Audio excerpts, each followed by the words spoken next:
Hi everyone and welcome back to Rachel's Enchanting Cakes. For today's tutorial we're going to be making these adorable 3D gravity defying Pram cake toppers, or should I say cupcake toppers. These ones are super miniature. As you can see, I have 3 cupcakes here just to give you an idea of just how small they are. Very intricate, very detailed, but perfect for so many different occasions. As always, I guide you through everything in a simple step-by-step format. Let's make a start.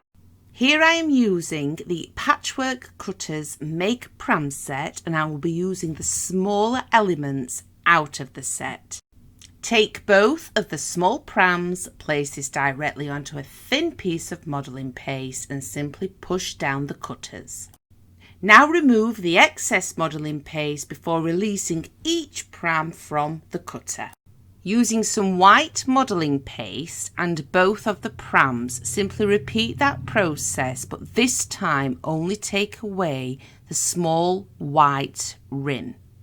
Using a small amount of edible glue, carefully glue these into place. Taking the wheel cutter and some more white modelling paste, I simply cut out a wheel and use a cocktail stick to take away the elements that we are not going to need. I then very carefully use a cocktail stick and a Dresden tool to release this from the cutter. You will need 4 of these for each pram. Using a small amount of edible glue, glue these into place and gently shape whilst on there. For the centre of the wheel there are 2 cutters. The first one I have used off camera to leave that mark on the fondant, and then the second one you simply push down and peel away very carefully, again with a cocktail stick. Using a small amount of edible glue, simply glue these into the centre of each wheel, and then I just used a cocktail stick just to push in those indentations a little bit more. Using the Patchwork Cutters Small Pram Styrofoam bases, which are widely available and easy to purchase. So first of all, I want to cover the centre of the pram. So I covered this with a small amount of water, and then using the simple strip cutter where there is no detail, so it's just a basic rectangle shape, I cut out some modelling paste, as you can see here, and simply place it directly onto the styrofoam and then just cut off any excess and neaten this up. For the outer edge of the pram, you will need the long strip cutter that has a little frill on the end, and again place this directly into some modelling paste. I then carefully use a cocktail stick to help me release part of this from the actual cutter.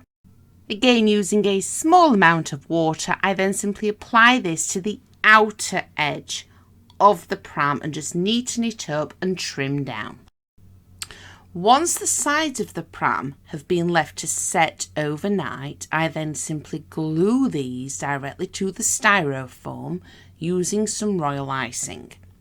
I glue one side on first and allow the Royal Icing to set before I flip this over and then glue on the other side. Just a little tip for when you do add the other side, something that I found helpful. Because the first side is already set, you will be able to actually stand this up, and I found it best to do that just to allow the wheels to be perfectly level rather than just doing it by eye for when we add it directly to the cupcake topper. So once you've first layer is set and you add this second one, if you then just stand it upright and just allow it to set while stood upright. For the cupcake toppers, simply roll out some fondant so it's roughly 5mm thick. This part is not necessary, but it does add the extra finishing touch to your cupcake. So using an embossing mat, you can use any pattern, simply place your fondant over it and then just roll over gently with the rolling pin. And when you carefully peel it away, it will leave behind the beautiful pattern. Now simply cut away the required amount of toppers that you're going to need, and I am going to allow these to actually set and go lovely and hard before I apply the prams. Another tip for you. Once they have set, if you have any edible luster dusts in your collection, these add the perfect finishing touch to the actual toppers. I just simply brush it over with a dry brush and then just leave it. Done, dusted, but it adds that lovely, beautiful, sparkly effect. Finally, to secure these in place on the actual cupcake topper, just take the royal icing that we used earlier, there'll be plenty left over, and I simply add a small amount to the base of each of the wheels. You then just want to leave these to dry. You can make as many as you want, and it really is as easy and as simple as that. Just using a very basic piece of equipment, you can make such beautiful, inexpensive cupcakes. Happy baking, guys. I really do hope I've helped you again today, and I'm going to be back soon with an awful lot more completely free content.